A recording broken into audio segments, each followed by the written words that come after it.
Hey guys, this video is to show you how to use Visual Studio, how to start it, and also how to complete your homework so like that you're not missing anything. So I just wanted to make sure that everybody is positive on the steps needed to start Visual Studio. The one that I have is 2019. 17 is pretty close to it, but I'm hoping that everybody's using 2019. So as soon as you start Visual Studio, the first thing that will pop up is if you'd like to do one of these, and what you guys always gotta go with is create a new project, and from there it will allow you to create a new document. So once you click on that, the first thing that will pop up is the option. It all depends on what features did you guys download when you installed it. So as you can see here, I have a zillion different things available for C++, C Sharp, etc., etc. What you're looking for is two things: either the console app or an empty project. So you can just scroll down and look for empty project, which is right here, and then you can see it allows you to just click on that one, and then it will start. Now you can name it. So good recommendation based on the projects that you guys do weekly. So go ahead and make sure that you create different names. You can give it different names, so like that you can go back and review it if needed, and it will tell you also where you want to place it. So your location, you can put it on your desktop, you can put it on USB drive or any place that you want. So once you do that, you scroll down, and then it allows you to click on create. So once it starts, you'll have something like this that will pop up on your screen. It's an empty file. As you can see here, the name of the project, references, headers, etc. So what you need to do is right click on source file, and then go to add, and then new item.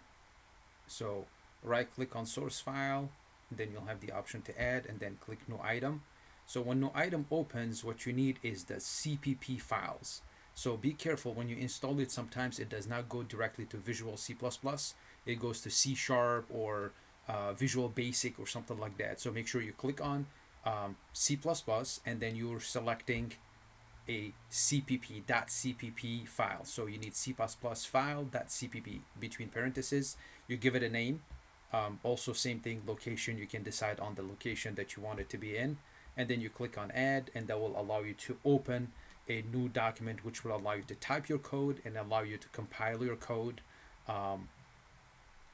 and you'll have a empty screen like this, and from there you just type your code, and then do the compilations.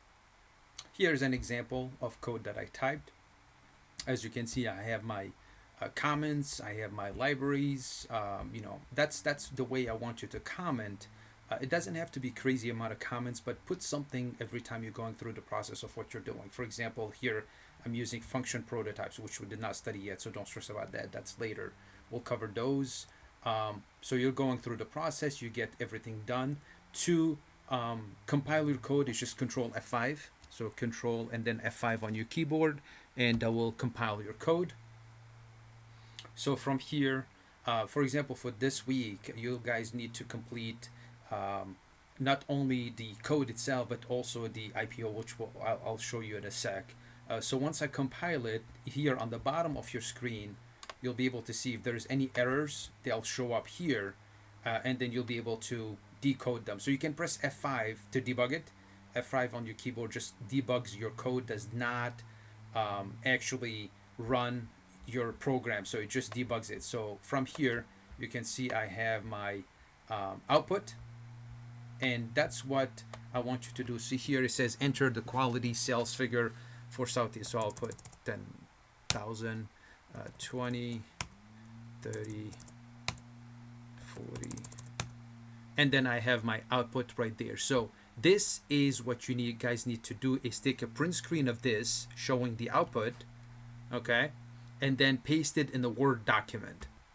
So let's assume this is your homework for the week. That's the example that I gave you.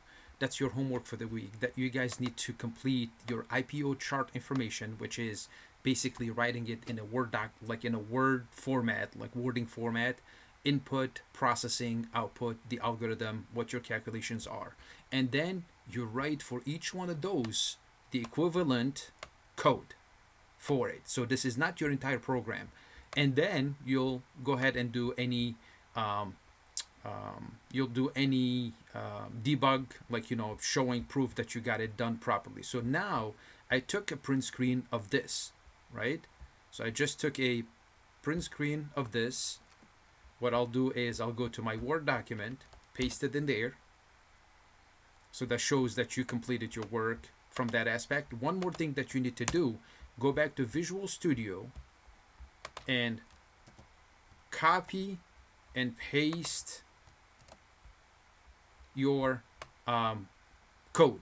Why is that? Because then when I'm looking at your insert key, I'll be looking at your even though it's pretty small, but I'll zoom in and see, is that correct?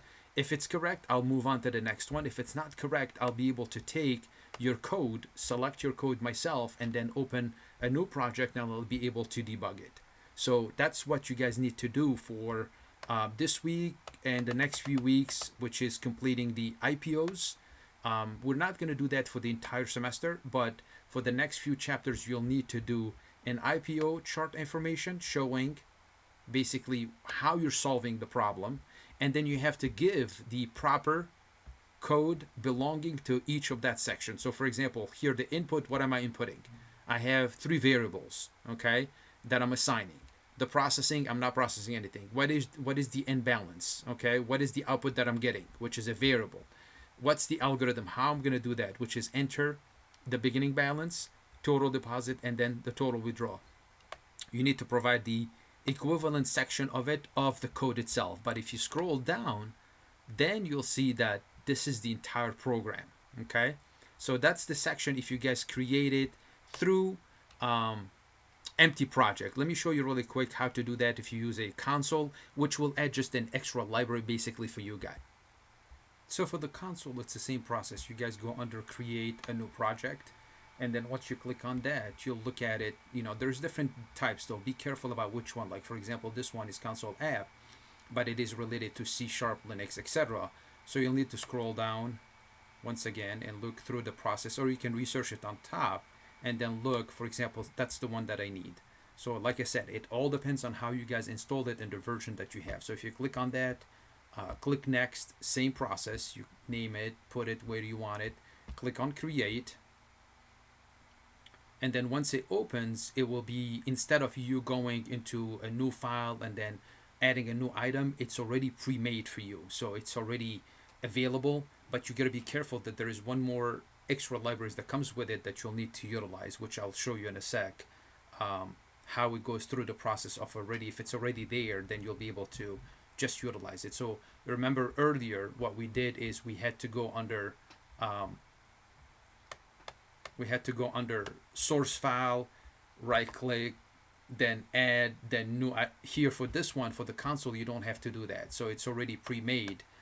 So what you'll need to do is just delete, these, and then you'll have already, I include IOStream. Some of you might have a extra library, like I said, depending on the version that you have. So don't delete everything. If you have a library available like one here, make sure to leave it. Don't delete it. Debug your program first. If it works, fine. If it doesn't work, then you'll be able to get rid of it. So be careful about that. But opening a Visual Studio using a console or an empty project is almost the same process. The console itself allows you to already have a document pre-available. However, if you open an empty project, you have to go under source, add, and then new item, and then select the CPP file, which will, you'll go under Visual Studio, Visual C++, and then CPP file. Hope to help. If this also is not clear enough, please reach out to me, so like that I can tell you exactly what you need to get done so you don't miss any points for the assignment. Please reach out to me at any time.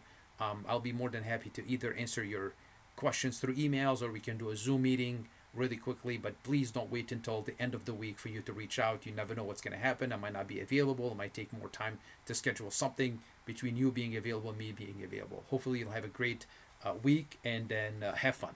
Thanks, guys.